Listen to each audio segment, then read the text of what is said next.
Om Sadashivasamarambham Shankaracharya-madhyamam Asmadacharya-paryantam Vande Guru-paramparam.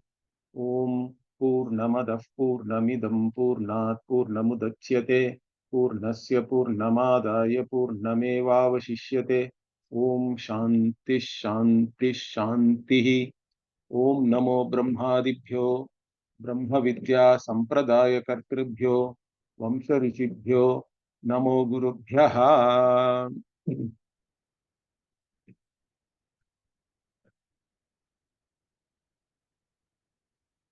Okay, we were on the 30th verse, I think, correct, at the end of the Bhashya. So here, if you see the 30th, previously there was a listing out of all the different organs and saying that even when those organs are resolved in deep sleep, the ability for the conscious Atma to function or to be as it is, correct? It doesn't lose its nature. So that's what was pointed out. So the last one here is that Yadvai Tanna Vijanati, Vijananvai Tanna Vijanati. Correct? It started with uh, Drashta and all that, and now Vijanati. So nahi vijnatur vijnate tehe viprilopo vidyate avinashitvat. These are all very similar. Nahi drashtur dritehe viprilopo vidyate avinashitvat. Like that, it started in 23 up to 30. All these different organs were all discussed. So here, Bhashyakara took up one view from the Bhartr Prapancha Vritti, which is not correct. So in the Bhartr Prapancha Vritti, it is said that Atma is both has Ekatvam and Nanatvam, like this. So by its very nature, it has both Ekatvam and Nanatvam, like even the go or a cow.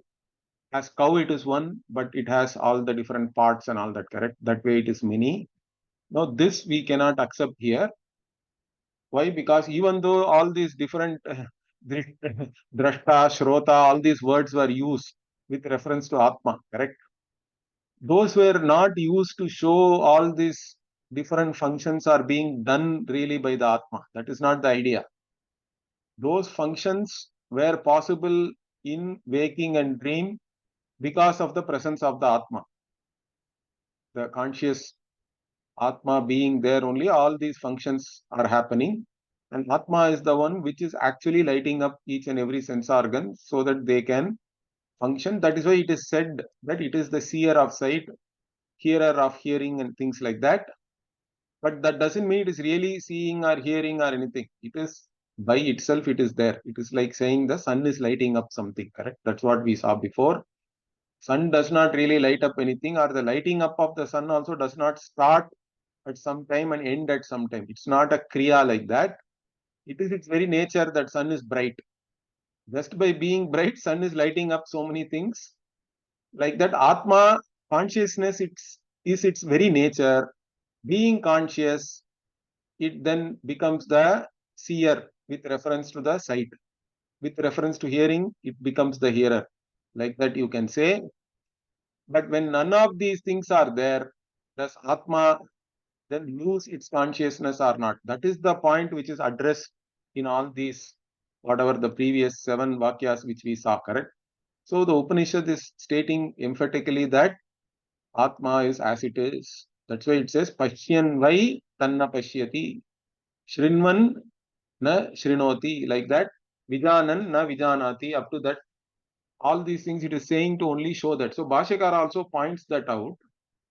So he says here, see, when he takes on this view that Atma has both Ekatvam and Nanatvam, the main thing he is pointing out here is Drishtiyadi Dharma Bheda Pradarshana Param Idam Vakyam Na. So these words are all not there to show that really Atma is seeing, hearing, etc. Okay.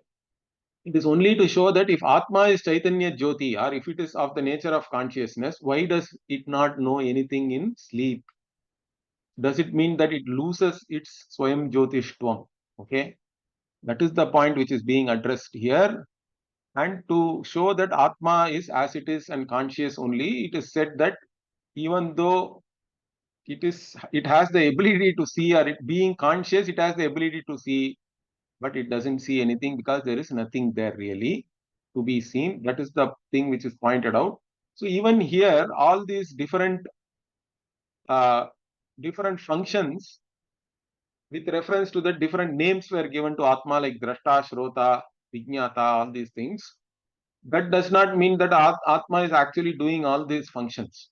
They are all, those words are used from the standpoint of each of those indriyas, or from the standpoint of mind, intellect, and all that. And but in all that, jnanam is the main thing, correct? Because the conscious nature alone is what is pointed out by the Upanishad. And Bhashyakara said that, see, he actually showed two interesting things. One is that anyway there are other shrutis which is saying that Atma is Vijnana Ghana, all those things, correct? Or it is only Vijnanam, Anandam, Satyam Jnanam, Prajnanam, Brahma, all these things. Then the other thing he showed is even in Laukika Shabda Pravritti, the words which we use, even in the worldly language or parlance, we say that Chakshusha Rupam Vijanati, Shrotrena Shabdam Vijanati, like that he showed. Through each sense organ, we know its sense object. There the knowing is the common. So that's why this Vijnana, Atma is of the nature of Jnanam or Vijnanam, and so that is also there even in the worldly language also. We use it in a similar manner. So what is being pointed out is Atma is of the same nature of Vijnanam, and that nature does not go away from the Atma, it remains as it is. The other thing which then Bhashyakara took on was that you cannot say that the same thing has ekatvam and nanatvam, particularly of a thing which is partless. Okay, Atma is niravayavaha. It is, it is, it doesn't have any parts, correct? It is nirguna, like that. It doesn't have any qualities. It doesn't have any parts, nishkalam and all that it is said with reference to the Atma. So now, when that is said, what we have to understand is it cannot have all these different gunas like seeing, hearing, etc. It is of the nature of this jnanam, consciousness. So anything which is partless cannot have any guna. That is what Bhashyakara is trying to point out. For this, he gave one example is Akasha. Correct? Akasha itself is basically, it is indivisible. You can say it is partless. And this Akasha cannot do any kriya. Okay. Because it is anyway pervading, all pervading, and it cannot change in any manner to be the ashraya, or to support any kind of activity. And another example which interestingly Bhashyakara gave is of the Paramanu. So even the uh, Vaisheshika people, Kannada, they say that all this whole world is created from Paramanus. And Paramanus, they say, are the smallest particles, but they are partless, correct? Because they are the smallest, they cannot have any parts. Once you say that, this Paramanu should have its own nature alone. It cannot have a guna also. Because it is the smallest, it cannot be further divided into a guna and a guni. Is that clear? So like even in our case, if you go to a one quantum, let us say, that quantum is the smallest, we say, even in science today, that quantum cannot be further divided into anything. Whatever is a quantum particle should have some nature of its own, and it cannot still be divided into some kind of a quality and a qualified and all that. Whatever it is, it should be its nature. That is what he wanted to point out. In fact, we were there in that Bhashya, I think. So up to this we saw evam dharma bhedaha naiva sati akashe. In the akasha it was not there, he pointed out. Now he is going tatha paramanvadau api. Even in the Paramanus also it is the same thing. Why? Paramanuhu nama prithivya gandha dhinayaha parama sukshmaha avayavaha gandhatmaka eva. So assuming that we are talking about a Prithvi Paramanu, because the Vaisheshikas say that all the five Panchamahabhutas have their own Paramanus.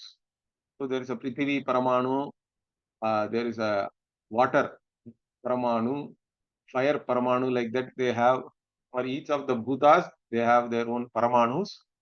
And here, the Prithvi Paramanu is qualified by, or it is having this characteristic that Prithvi means we say Gandhavati Prithvi. Correct? In the Vaisheshika Shastra, Prithvi is having the Lakshana of Gandhavati, means it has Gandha as the quality. That means the Prithvi Paramanu, which is the partless whole, but the smallest, can be only of the nature of Gandha. It has the Gandha itself as a Swarupa. Gandha Ghanayaha, Bhashyakara says. Ghanayaha means it is homogeneously having only this Gandha without anything else. And it is Parama Sukshma also. It is very subtle. And it is Gandha Atmakaha. So Parama Sukshmaha Avayaha means it is as a part, it is very small, very subtle. It is the smallest, correct, the Paramanu. And it has to have Gandha as its very self, or its very nature. Gandhatmakaha means Gandha Swarupaha only. So here Gandha is not a guna which is there in a guni. Okay, it is not a quality which is sitting in a qualified substance or anything.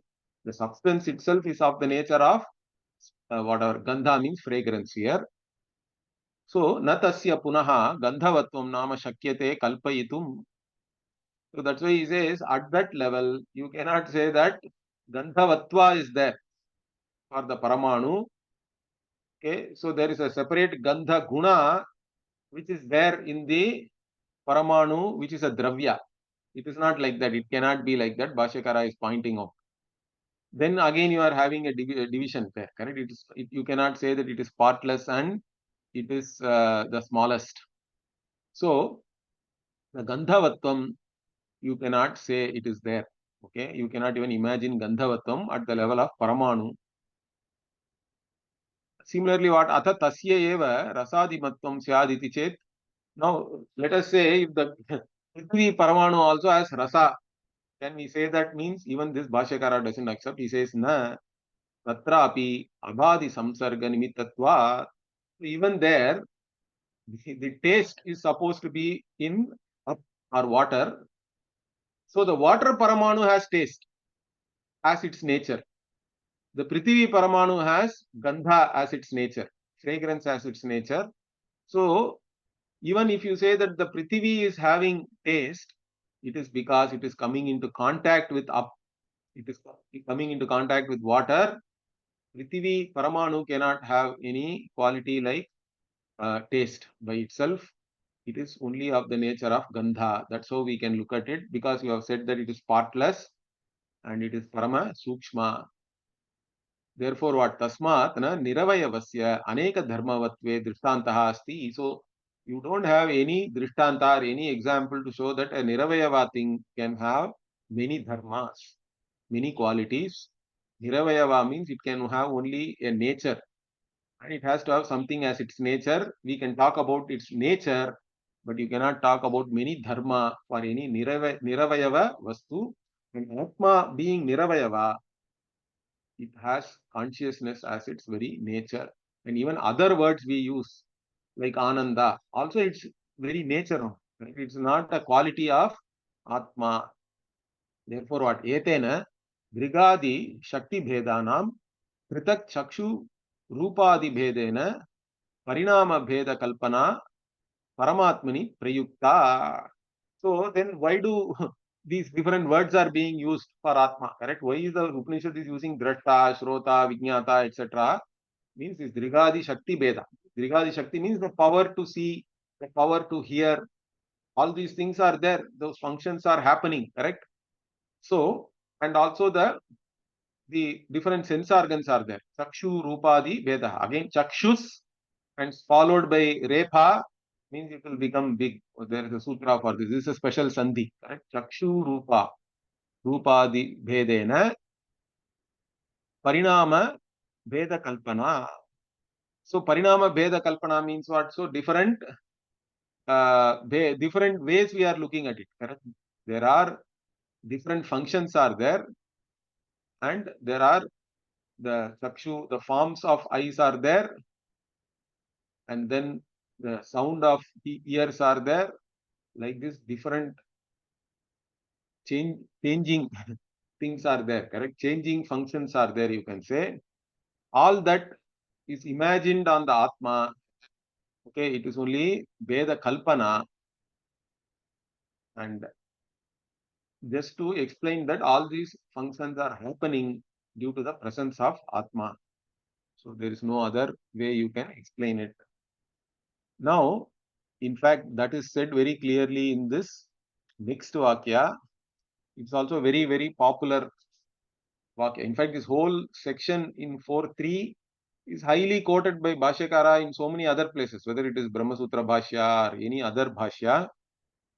And here, this particular 31 is also a very favorite Vakya for us. So, yatra va anya divasyat tatra anyaha anyat pashyati. Okay. Or anyaha anyat pashyet, anyaha anyat jigret, anyaha anyat rasayet, anyaha anyat vadet, anyaha anyat shrinuyat, anyaha anyat manvita, anyaha anyat sprishet, anyaha anyat vijaniyat. So, yatrava anyad iva. So, this iva is the $1,000,000 word here. Okay. So, wherever Dvaita is being talked about, Upanishad uses the iva. Understand that. Wherever it talks about Advaita, there is no iva.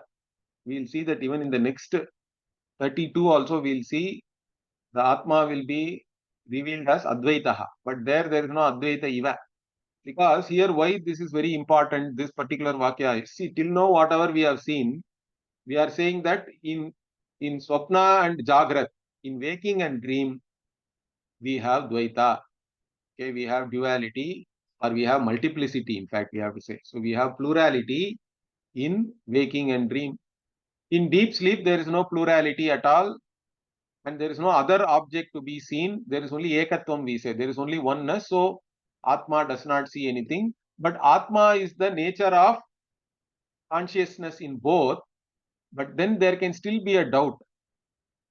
Okay, if Atma is of the nature of consciousness and it is Advaita, correct? It is non-dual in sleep, then how does it become plural, multiple in the other two states?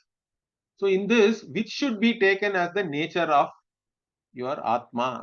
In fact, if you go by the majority argument, the waking and dream are two states. Sleep is only one state. So which is the nature of Atma then really? Duality is the nature or Advaita is the nature, non-duality. Means here Upanishad makes it very clear. Wherever there is duality, it is only anyadiva. When there is as though another thing, correct? If, as though there is a separate thing when it is there, then only what? In that state only, tatra anyaha anyat pashyet. One can see the other. One can jigrate, smell the other. One can taste the other. One can know the other. One can hear the other. One can think about the other. One can touch the other. Like this, one can talk about the other. All these things are listed here. So that means whenever there is duality alone, but the duality is not real. It is as though duality is there, then you are as though doing everything. You are as though seeing, as though hearing, as though smelling, etc. That's what the Upanishad is teaching here. Now let us see Bhashyakara what he says. Jagrat swapnayoho iva yad vijaniyat tad dvitiyam pravibhaktam anyatvena na asti iti uktam. So in Jagrat and Swapna, in waking and dream, whatever you know, correct? You know objects. As subject, you are knowing something else. There what tad dvitiyam pravibhaktam anyatvena. So whatever whatever was divided in Jagrat and Swapna as dual or subject-object division was there, correct? As one and the other, that is not there in deep sleep. This was said, okay? Therefore, what? Ataha Shushuptena Vijanati Vishesham. So in Shushupti, there is no division of subject-object, there is only oneness. Therefore, you did not know. Even I was in Sushupti, sleeping well, did not know anything and all. You can only recollect after getting up. You cannot say even I am while you are sleeping. Okay. So there is no Vishesha Vijnanam there. There is no cognition of anything other than you. Now, Nanu Yadi Asya Ayameva Swabhavaha Kin Nimittam Asya Vishesha Vijnanam Swabhava Parityagena. Now, the question is what? If that alone is its real nature, okay, if Atma's real nature is Advayam, non-duality alone, where there is only oneness, Ekatvam, there is no second thing to be even known, then how does it gain this Vishesha Vijnanam in waking and dream, correct? That you are able to see something else and you give up your nature also. You are no more non-dual. Once you wake up, whether in dream or in waking world, you then become the subject confined to a particular body, mind, sense complex. Okay, so that means you have given up your very nature itself. So Swabhava Parityaga also is there. So Kim Nimitam, why did this happen? Due to what reason? So now here the question is what? Therefore what? Atha Vishesha Vijnanameva Asya Swabhavaha. So that is the question. Is Vishesha Vijnanam only it is Swabhava then?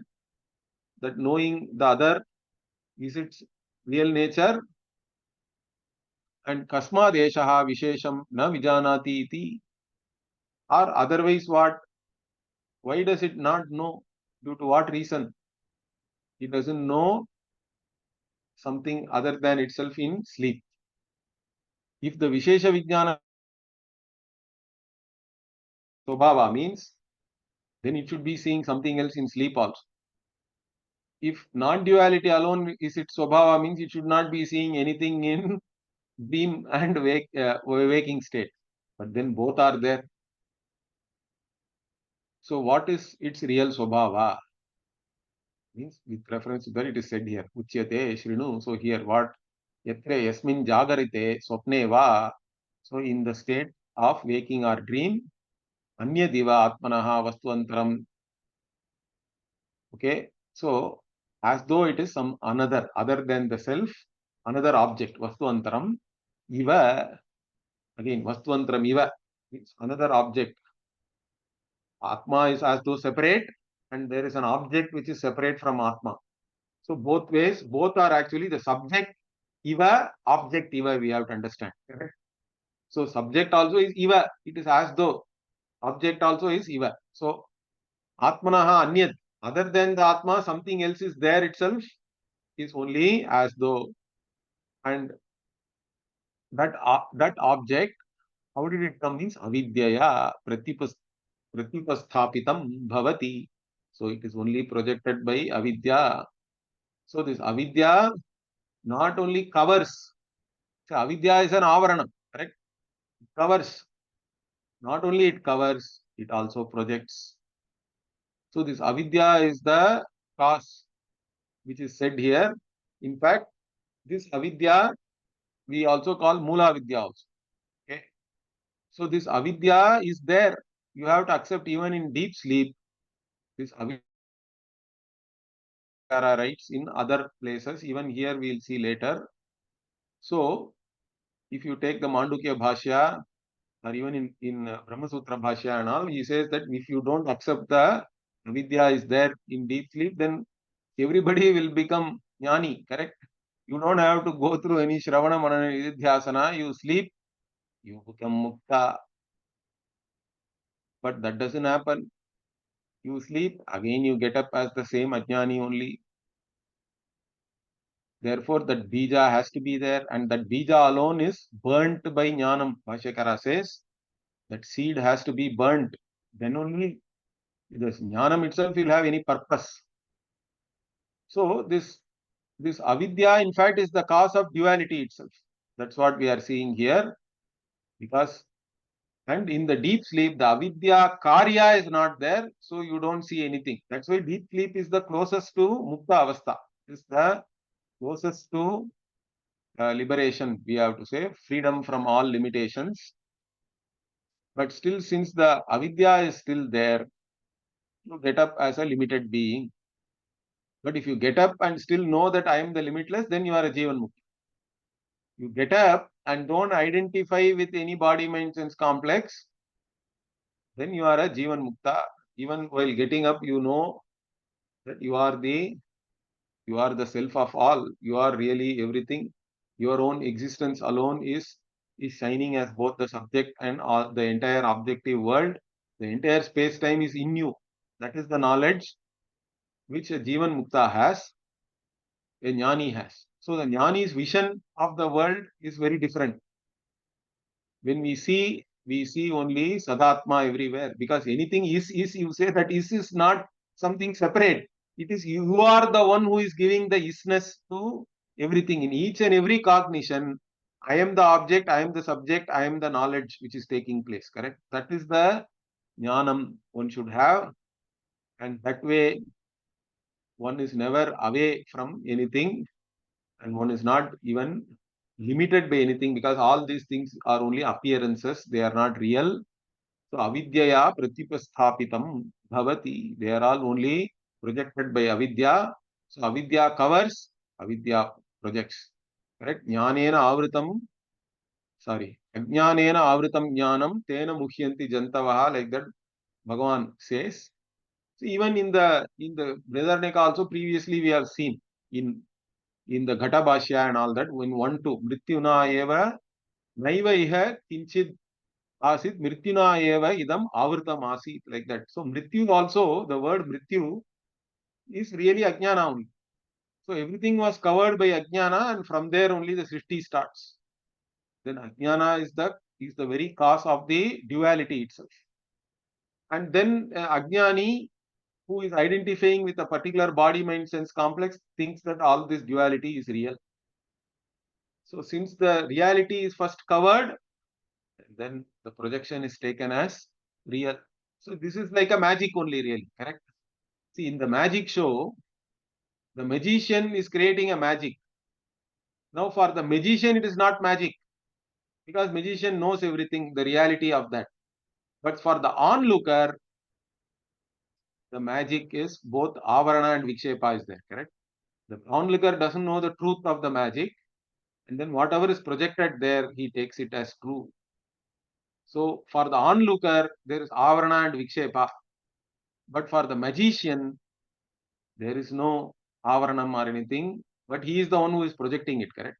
Like that, Bhagavan says that I am the one who creates everything, who projects everything with the Maya under my control or mastery, he says that, correct? So I keep the Maya under my control means what? He is the one who is projecting everything, and Bhagavan being Sarvajnaha, Atma Jnanam is included for Bhagavan. So Bhagavan is not confused. Ishvara being Sarvajnaha already has Atma Jnana also. So for Bhagavan there is no Avarana.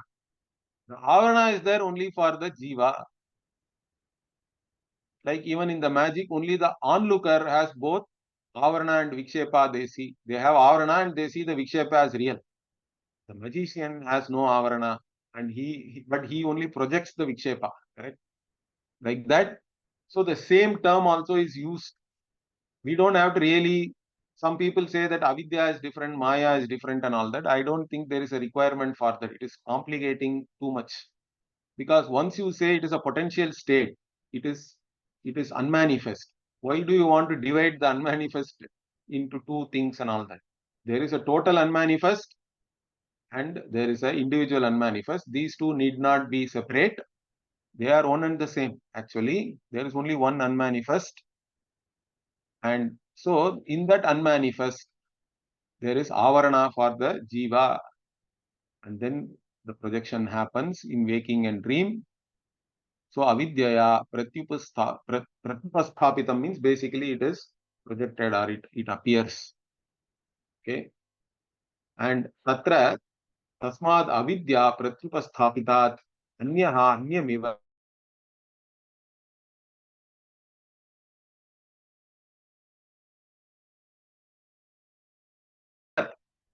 So the avidya being there, one is not able to know that this projection and all is only false. It is basically false, but one takes it as true. Like even the magic, you can take it as true. And you may enjoy it, or sometimes you may get frightened and all that. Both are possible. So anyaha anyam iva, as though you are one and there is another, like that, as though only. But so you take yourself as one, and then you see all the other things. Then the division becomes real. And then once you take it like that, what? So even though asati atmanaha pravibhakte vastuantare asati cha atmani tataha pravibhaktehe anyaha anyat pashye.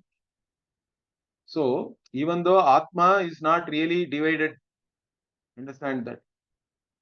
And even though there is no other vastuantara really speaking, but due to avidya, one sees the subject as different and object as different. That means there is a division has taken place. So atmani tataha pravibhakte.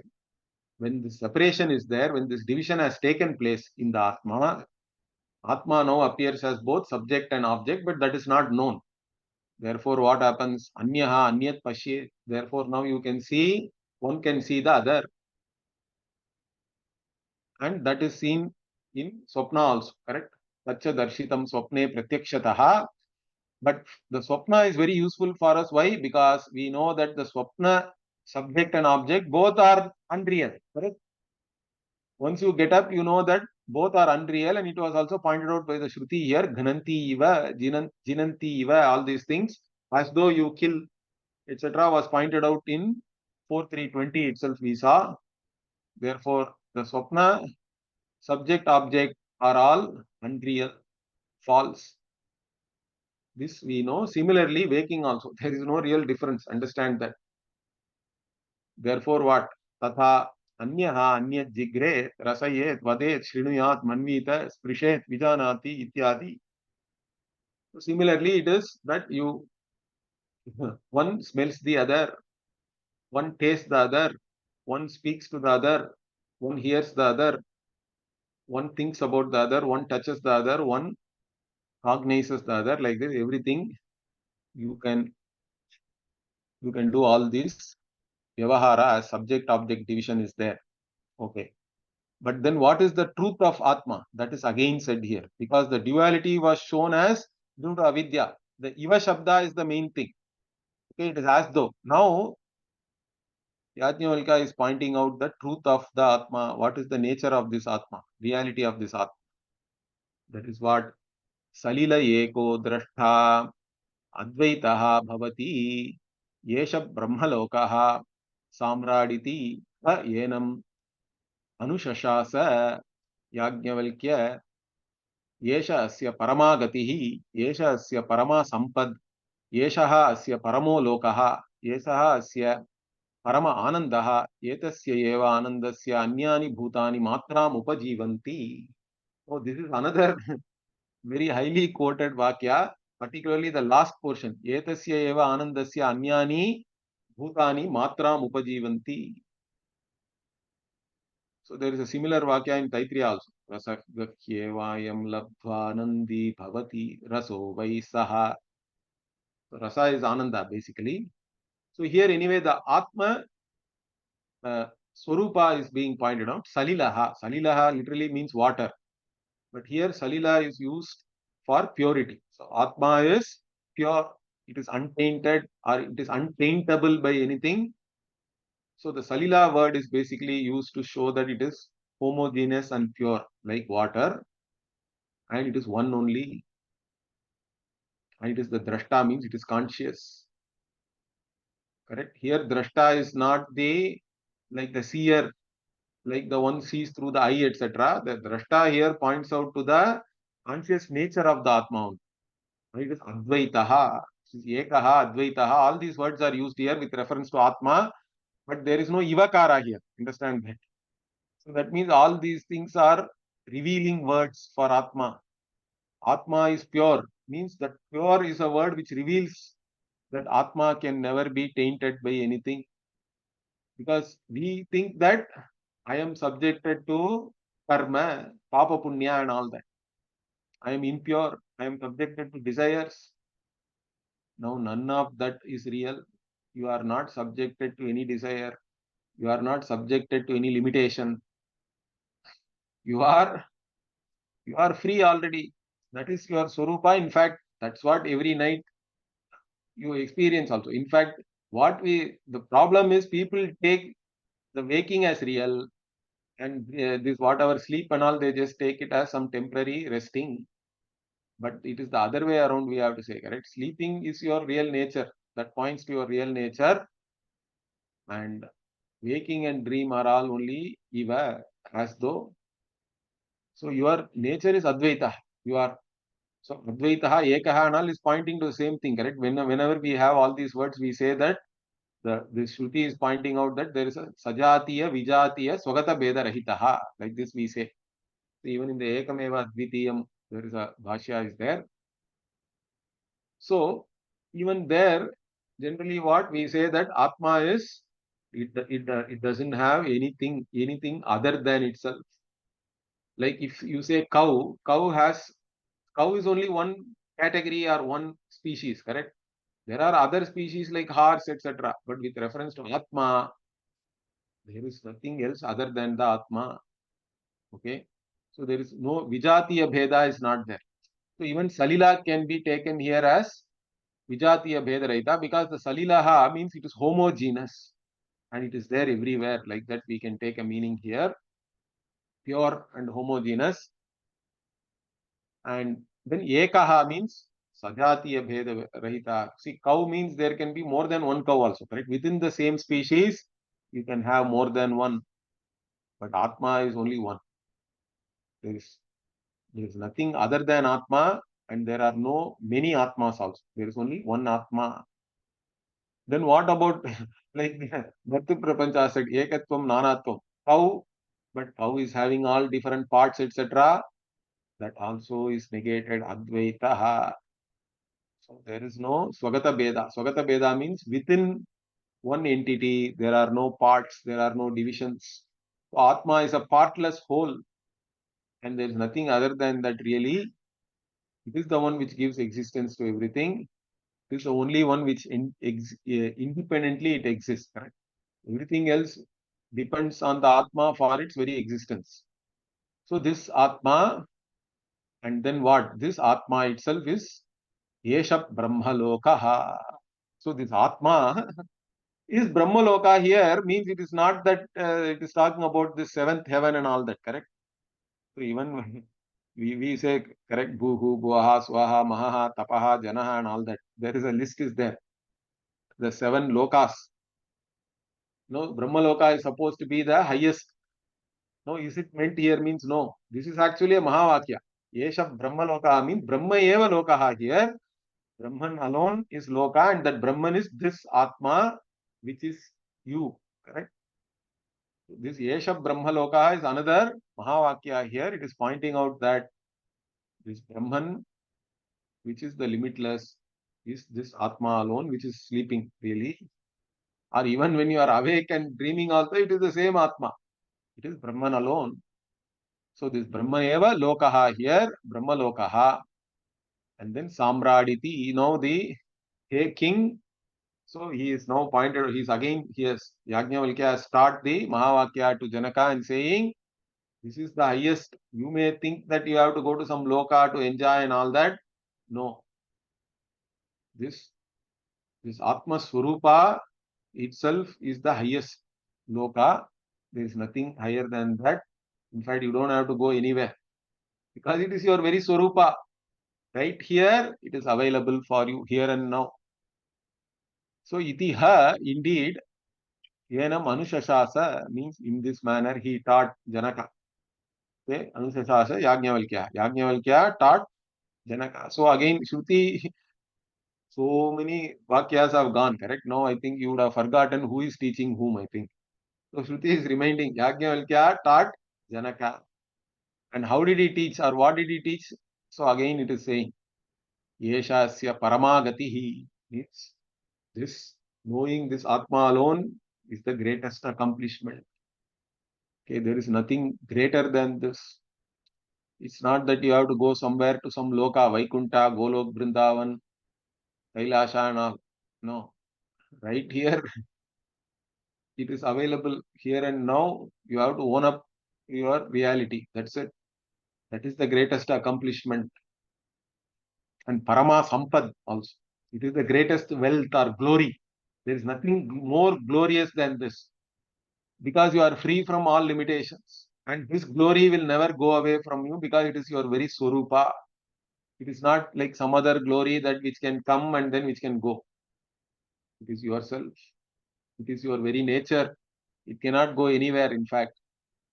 So, Parama Sampad Yeshaha Asya Paramo Lokaha, and again it is the greatest loka also. Already it was said Yeshaha Brahma Lokaha, but again it is saying that the Shruti is pointing out that going to some other loka, etc., is not great because it's karma phala. And then once that karma phala is over, you have to come back. So it is not nitya, but here this being your very swarupa, unchanging, undestroyable, correct? Avinashi also. Therefore, it is the greatest loka also. And not only that, like I always say, the real Purushartha is happiness. Everybody wants unqualified happiness. They want to be happy everywhere all the time, correct? Means they want limitless happiness. Ananta Ananda, and this Brahman alone is Ananta Ananda, and for that you don't even have to do anything. Just you have to understand your reality. You are already the Ananta Ananda. You are the source of all Ananda. There is no other source of Ananda in this world, correct? In fact, if there is some other source of Ananda, you can go to market and buy it, correct? Every day you can go and buy 2 kgs of Ananda or whatever, like you are getting milk every day. You can get couple of liters or 2 kgs of Ananda. And in fact, our people will do very good marketing also. Nowadays, they will send you even with whatever 10-minute delivery, 7-minute delivery and all is there in India. India has become better in all that now, even better than US. So they will give you Ananda, they will deliver to your home. You don't even have to go to market, correct? But that's not the case. So Ananda is neither any substance nor it is the quality of any particular object. Understand that. So you think that getting some object will give you Ananda. Means, does that object itself have any quality called Ananda? Means no. Correct? All that object does is it makes you, for a few fleeting moments, it makes you not look at yourself as a wanting person. At that time, the Brahmananda alone is then enjoyed as that Vishaya Ananda. Other than that, nothing is happening. Whenever you gain something also, you attain something, you buy something, any object you get, whatever joy you get also is this Brahmananda only, which is manifesting through your mind when you are not actually looking at yourself as a limited, wanting, miserable person. Okay, so this Ananda is neither a substance nor a quality, means you have basically ruled out the entire objective world. Then where is this Ananda? Means it cannot be away from you, correct? There is only one more Vastu. The entire objective world, if you have negated that Ananda is not there, the Ananda is there. It is the very nature of the subject. Is that clear? You are the source of all Ananda because you are the only Vastu which is unconditionally loved. Understand that whatever you love, whatever you have prema for, correct? Why do you love something? Means it gives you joy. It is for your sake only you love anything, correct? Because an object brings the pleased self in you, you love it. Once it does not invoke the pleased self in you, you will allow it to go, correct? So no object is loved for its sake. Every object, including Ishvara, understand that. If Ishvara also you look upon as another object in this world, Ishvara also is the same thing. Nobody loves Ishvara for Ishvara's sake. Ishvara is also loved for Atma's sake only. Therefore, it is the truth. Atmanastu kamaye sarvam priyam bhavat. Upanishad itself said that. Therefore, Atma is the only unconditionally loved, means it has to be the source of all happiness. That way also. And happiness is not any substance, nor it is any quality of any substance. Therefore, this happiness has to be in me only, and it is my very nature. Therefore, it is Paramananda. It is unqualified Ananda. It is not some experiential Ananda. Understand that. Any experiential pleasure, joy, bliss, whatever you call it, it is all fleeting only. Correct? It depends on a particular state of mind. When the state of mind is conducive, correct? If we say sattva is there, pradhana means then this mind is having a certain disposition where it can be calm and it can be happy also. But if rajas is more, tamas is there and all that means, then there are problems are there. The same antakarana cannot have any ananda. So there is always a taratamya. There is always a gradation. The worldly pleasure, whatever you enjoy, there is a gradation in all this. In fact, we'll see even in Brhadaranyaka also, there is the Ananda Mimamsa will be done. In Taittiriya also, in the Brahmananda Valli, we have seen there is a Ananda Mimamsa, correct? Like that here also it will come. So the Vishaya Ananda always has Taratamya, and it is also very fleeting, and it is also always, there is a Dukkha Mishritatvam also is there. Always some Dukkha also is mixed, because you cannot gain anything without losing something, and even if you gain something, maintaining it and all is a problem, and you are also having a fear that what if you lose it, and eventually when you lose it also you are going to suffer. So all these things are there in any Vishaya Ananda. Therefore, but this Vishaya Ananda also is really the Brahmananda only. That is also the Upanishad is pointing out. That's why it is saying Etasya eva anandasya anyani bhutani matram upajivanti. Matra means a small particle, you can say. It's very, like if the Brahmananda is a ocean, this matra means it is not even a drop. Even the drop, you whatever, like a nebulizer, you atomize it and spray. In that one small thing is this. That's all we can say. In fact, Brahmananda is partless whole. It is limitless. It can really not have any parts also. But even this matram, even we have to add here. Understand that. Because it is only a manifestation or a reflection of the Brahmananda in your mind. That is the Ananda with which all these beings, whatever they enjoy, whatever pleasure, happiness, any of the beings have, it is all this Brahmananda only reflecting in your mind, manifesting in your mind. That manifestation is like a part. It is, and but even that part is so small that it is, but even that is a big thing for most people, correct? But this Brahmananda is yours to claim. Again, it is not something which you have to do something to gain or anything. It is already there. It is your very Swarupa. All you have to do is understand your own reality and own up to this Ananda. Now, what Bhashyakara says, we'll see.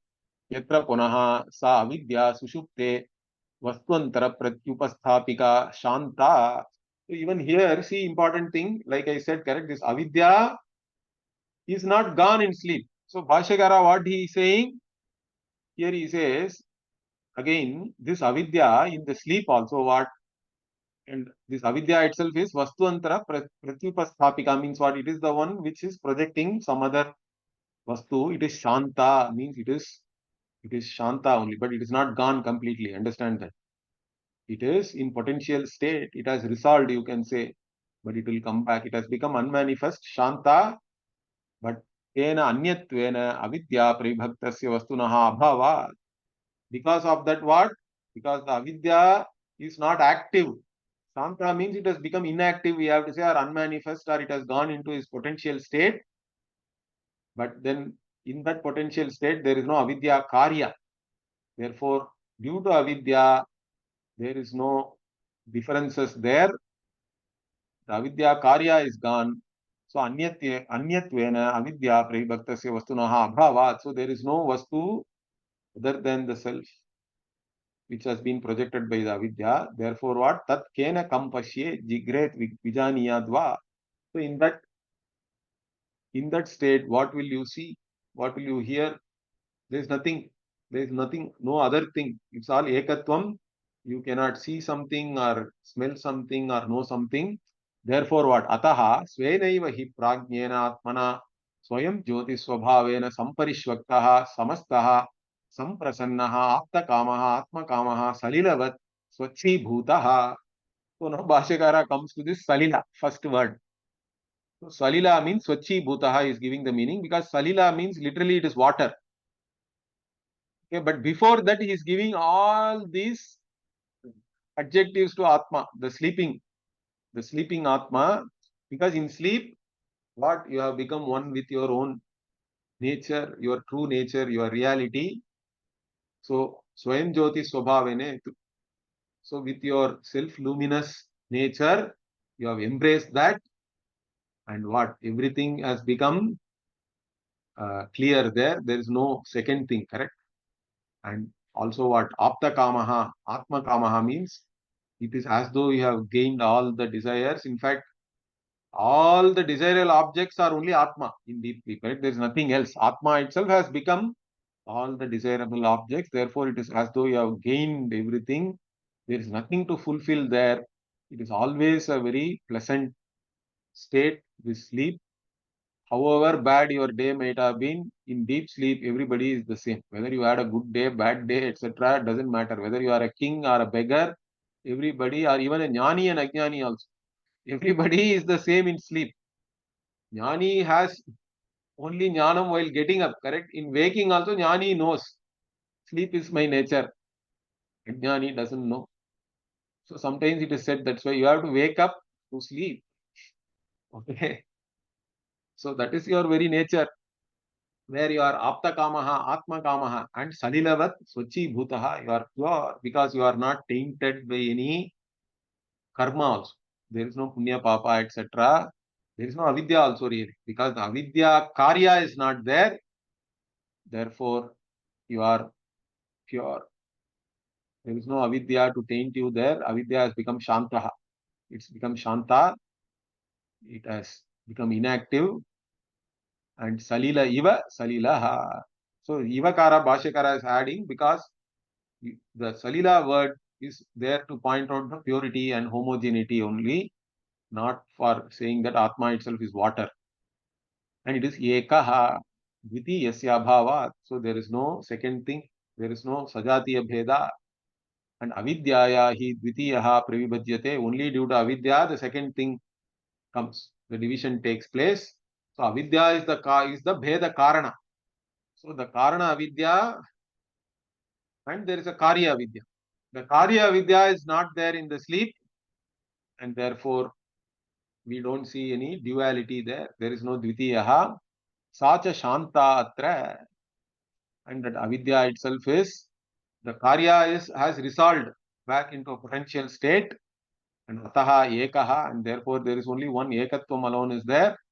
And drashta is the word which is there here. The Upanishad itself is having here drashta. That drashta is what here? Again, this is not the seeing through the eye or anything. Drishte avipariluptatva atma jyotihi. So drashta is said only to point out that light, atma itself is of self-luminous nature. It is of the nature of consciousness. That is what is, and it is vipariluptat means what? It is the permanent drishti, means it is the unceasing consciousness, awareness. That is the light of this Atma, and it is its very nature. Swabhavayaha advaitaha. Okay, it is non-dual also. It is partless whole. Why? Because drashtavyasya dvitiyasya bhava. There is no second thing to be seen, and that second thing is neither within itself also. Without and within, there is no second thing. That's what we have to understand. So it is advaitaha. This is the Surupa of Atma, like I said.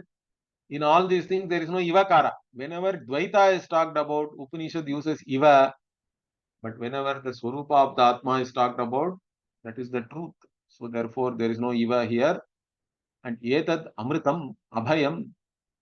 So this is immortality. You are free from even space-time, correct? There is no space-time, but you are there.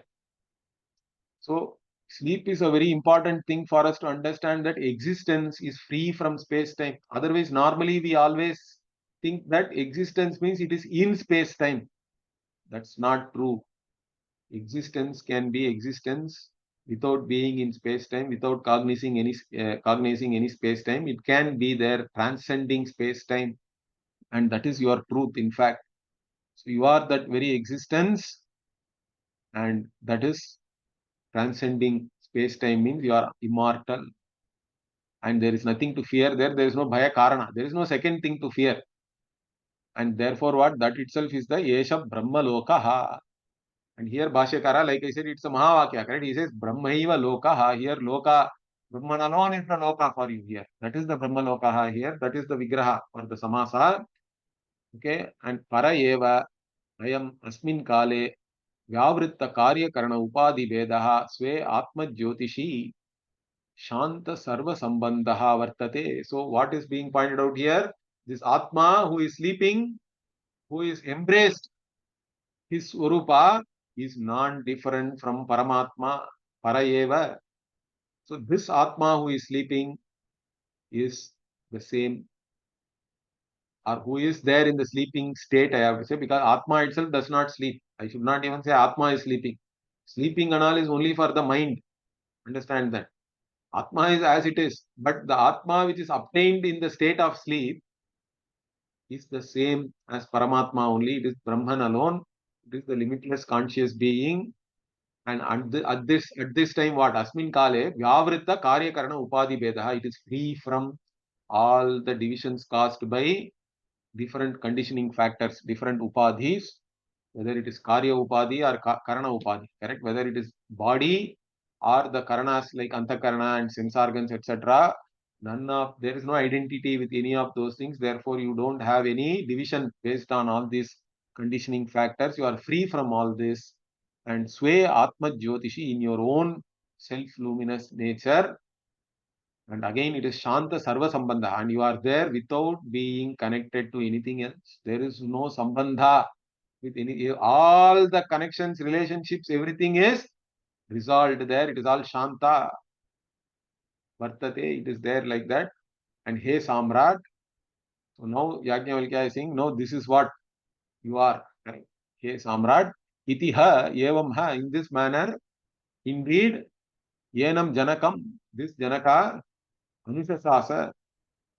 So he taught, Anusistavan, Janaka was taught by Yajnavalkya. Yajnavalkya taught Janaka like this. Iti Shruti Vachanam Yetate. So this is the Shruti is now again indicating that all these things were taught by Yajnavalkya to Janaka.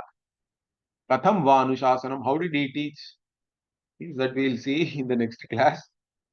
So Om Purnamadah Purnamidam Purnat Purnamudachyate Purnasya Purnamadaya Purnamevavashishyate Om Shanti Shanti Shanti Harihi Om Shri Gurubhyo Namaha Harihi Om.